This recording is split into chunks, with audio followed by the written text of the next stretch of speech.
Elections.pacifica.org. You're listening to KPFA 94.1 in Berkeley, 89.3 KPFB in Berkeley, and 88.1 KFCF in Fresno. From the KPFK studios in Southern California, it's the Ralph Nader Radio Hour. Stand up, you've been sitting way too long. Welcome to the Ralph Nader Radio Hour. My name is Steve Scrovan, along with the man of the hour, Ralph Nader. Hello, Ralph. Hi. David Feldman is out with the flu today. I guess he's a victim of that big cold snap you guys are having out there. So at the top of the show today, we are going to talk about something a little less abstract than we usually do. We're going to be talking to Dr. George Denniston. He is the founder of Doctors Opposing Circumcision, whose mission it is, and I quote, to eradicate the unethical and unnecessary practice of partial penile amputation of children, not only because of the harm that it's done to millions of American boys and men, but also because it has damaged the reputation of the medical profession, unquote. Dr. Denniston is a Princeton classmate of Ralph's, and we look forward to his insights into something most of us take for granted, but has big cultural, religious, and medical implications. We're also going to be talking about how the Trump administration continues to let corporate crime flourish. We're going to hear from Public Citizen's Rick Claypool, co-author of a study that tracks the enforcement of corporate crime by the Department of Justice. Here's a hint. It's not the same zero-tolerance policy the administration brings to border crossings and street crime. And not to pile on to the poor multinational corporate behemoth, but as always, we will give way for another minute to get our weekly report from our regular corporate crime reporter, Russell Mokhiber. And if we have any time left over, Ralph will answer some listener questions. But first, let's go to the doctor. Dr. George C. Denniston is the founder and president of Doctors Opposing Circumcision. He is a graduate of Princeton University, the University of Pennsylvania School of Medicine, and the Harvard School of Public Health, as well as being a former associate medical director of the Planned Parenthood Federation of America. A retired professor in the Department of Family Medicine at the University of Washington, Dr. Denniston founded Doctors Opposing Circumcision in 1995. Welcome to the Ralph Nader Radio Hour, Dr. George Denniston. Thank you. Thank you, George.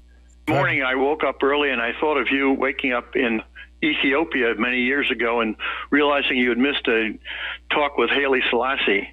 I have a good memory. Yeah. I wondered how you felt about that. I took the next plane out. Anyhow, I want to put this in context, and then I'm going to go through all the myths that you have rebutted and your core of doctors around the country and the world have rebutted, so that people who aren't very familiar with this can begin to grapple with it. And one reason they're not familiar with the myths is because only the United States circumcises infants routinely for non-religious reasons. Only the United States. The medical societies in Western Europe and elsewhere are against it. We'll get into more detail. And I want to quote from one of your fact sheets. Quote, just like some cultures cut the genitals of girls, circumcision is our culture's genital cutting practice.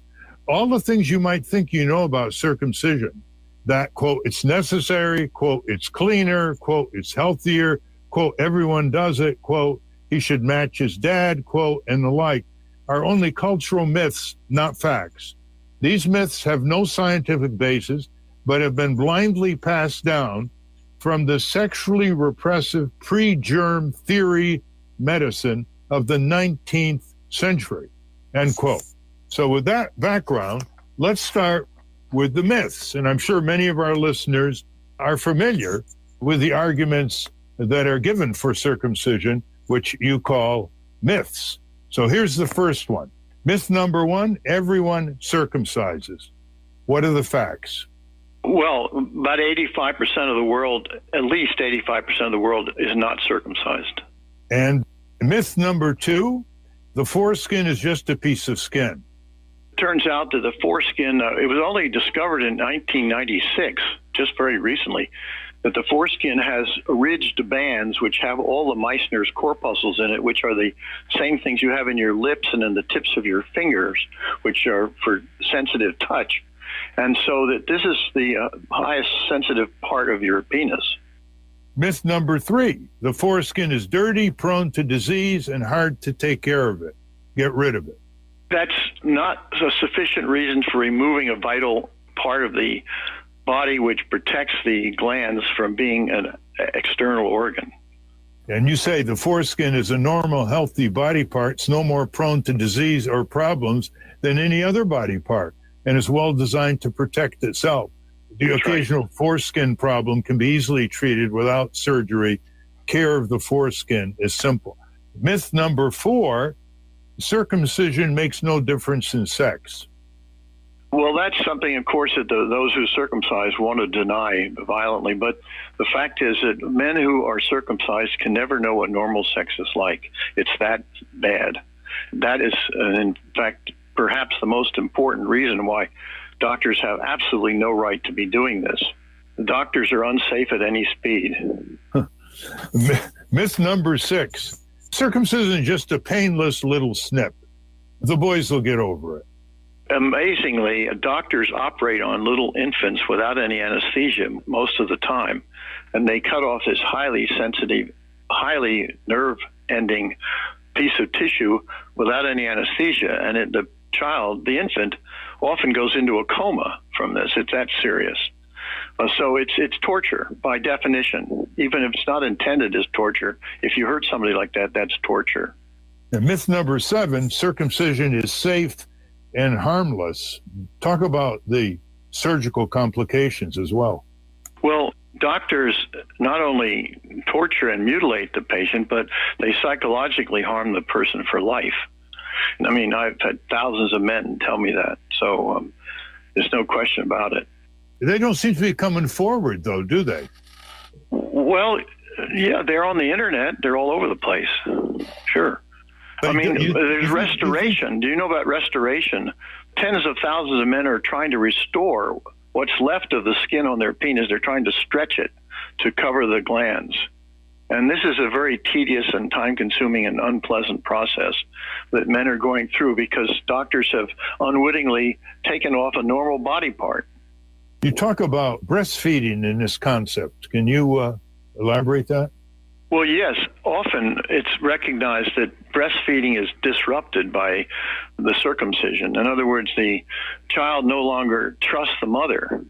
So it makes it very hard for breastfeeding to work. And there are lots of other things that can disrupt breastfeeding, but that's certainly one of them. The next myth is circumcision is medically beneficial.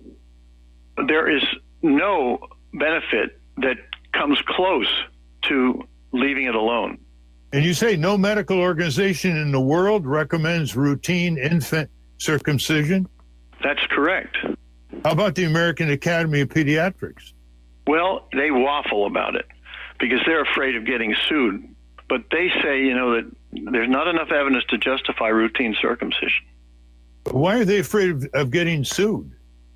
Well, because there easily be a class action suit to sue them, but it hasn't happened yet. But we believe that fraud is a slam dunk. We believe that doctors who do this are committing fraud.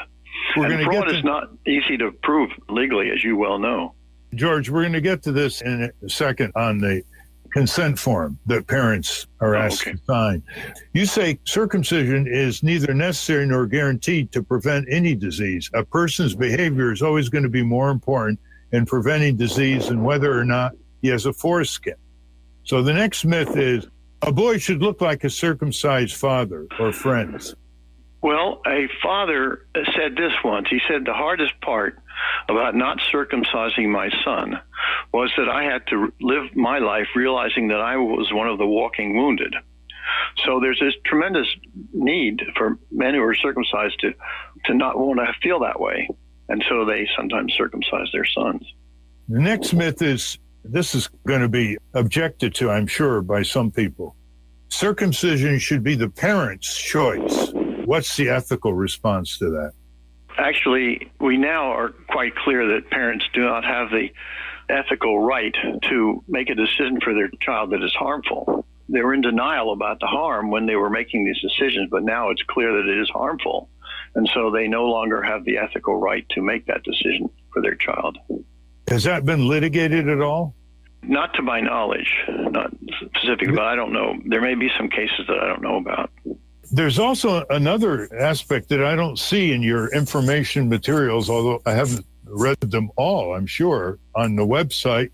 By the way, listeners, the website is doctorsopposingcircumcision.org. That's doctorsopposingcircumcision.org.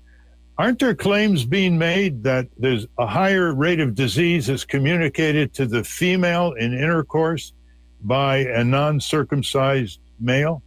Yes, I guess there's some claims made, but there's no proof of that I'm aware of. And why do they keep talking about it? Because when you back up people who favor circumcision, they want to bring the gender thing in, that it's a communicative disease increase. Well, I mean, they're desperate to keep this thing going. What we're dealing with here is a situation where the doctors are under a compulsion. They're under a compulsion to do this because they have been harmed themselves. They can't seem to let it alone. That's why I think that the only way to treat this is to get a law against it. That's the only thing they're going to listen to. What percentage of doctors, male doctors, you think have been circumcised?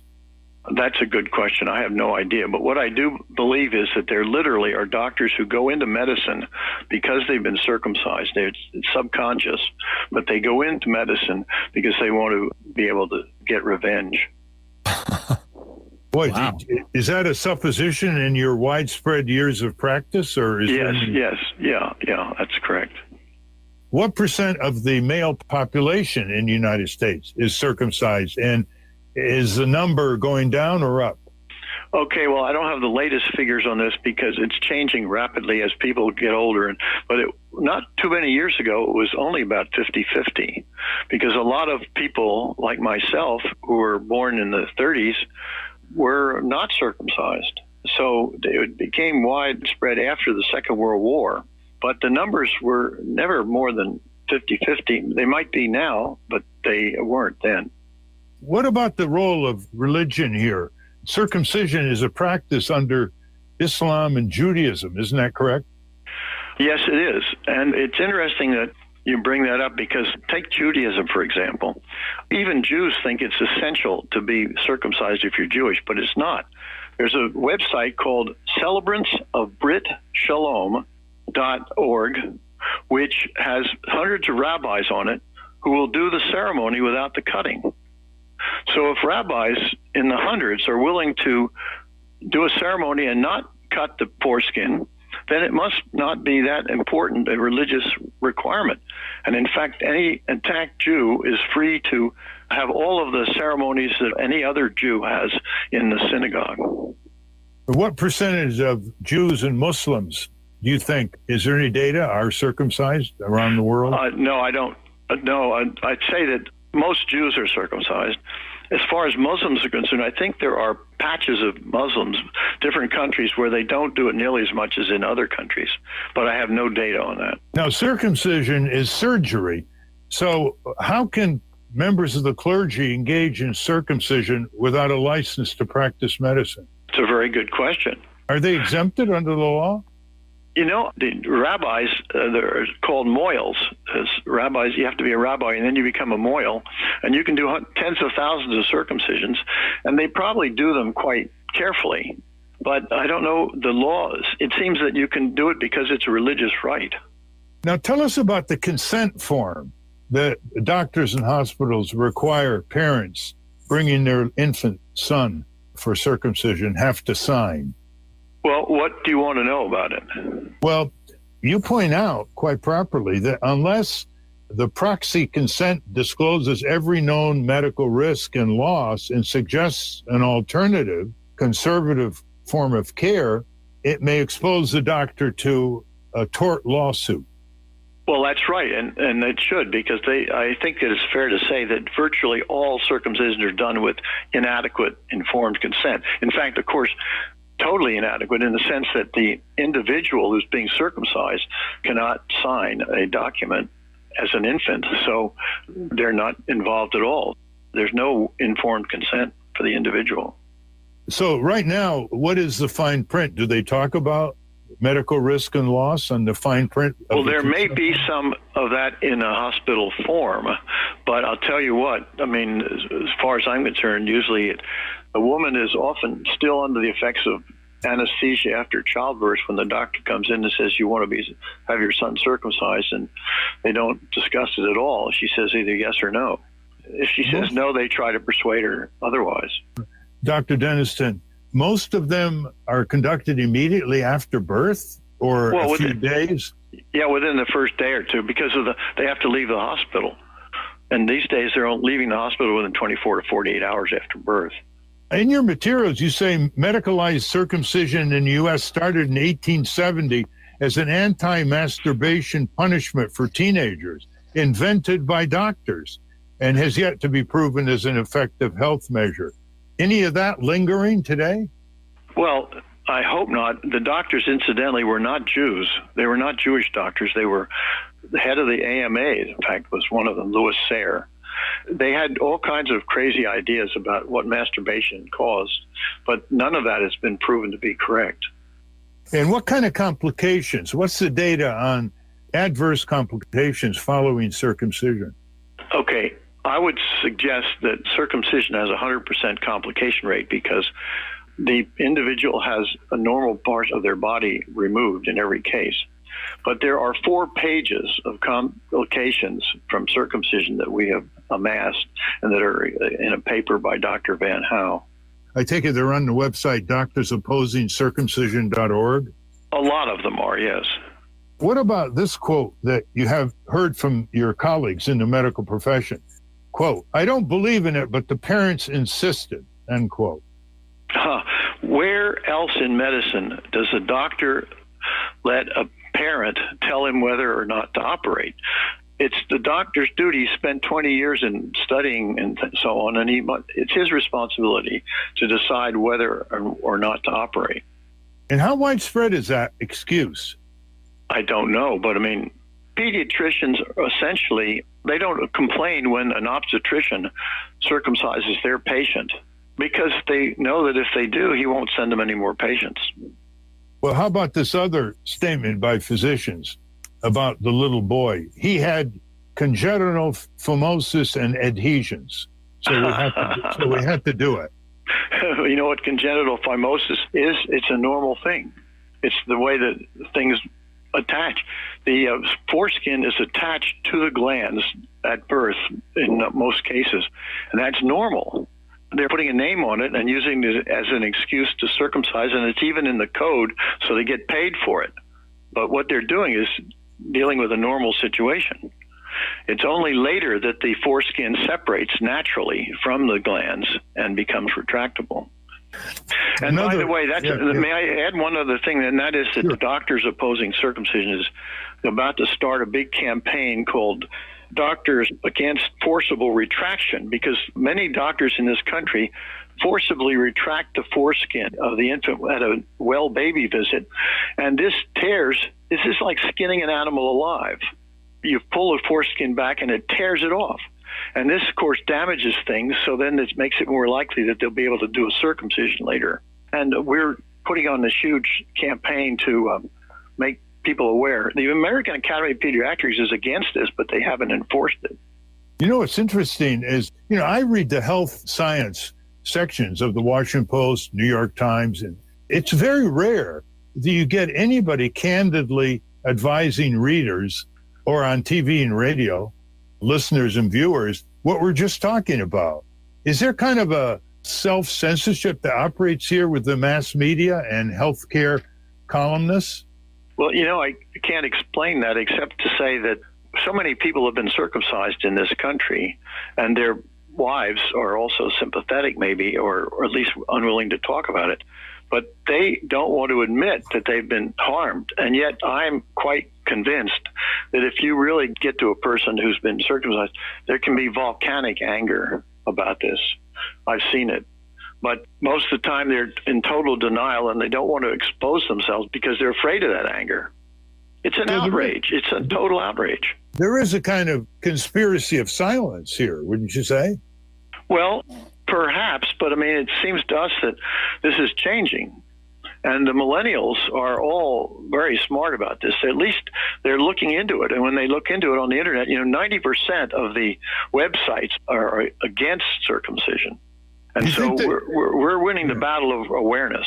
Do you think there's an economic incentive in hospitals they add to the bill? No question about it. No question about it. It's a huge incentive. In fact, one doctor can make $35,000 a year doing circumcisions.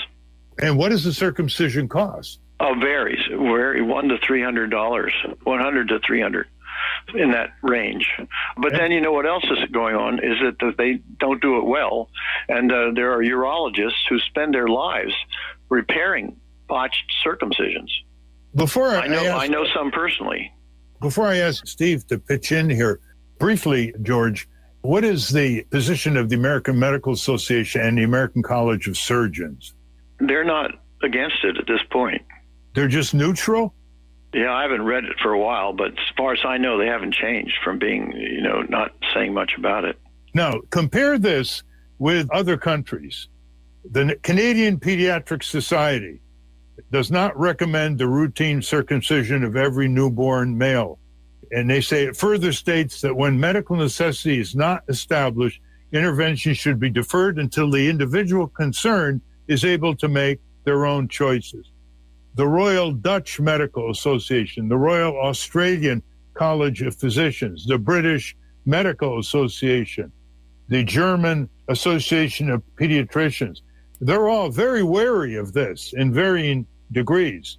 It's only in the United States where you have some organized medical societies saying it's okay, and they perpetuate some of these myths. Are they beginning to back down on this in the United States, the medical societies? Well, let's hope so, but I don't see much evidence of it yet. I think that we're going to have to sue somebody, and we're working on that right now. You say in one of your information pages, you say, quote, circumcision places the child at known surgical risks. The principal risks of circumcision are pain, hemorrhage, infection, and surgical accident, potentially leading to mutilation. What are some of the worst cases? And death. Yes, you say death from severe loss of blood or from, you say, systemic infection. What are the worst situations you've personally observed?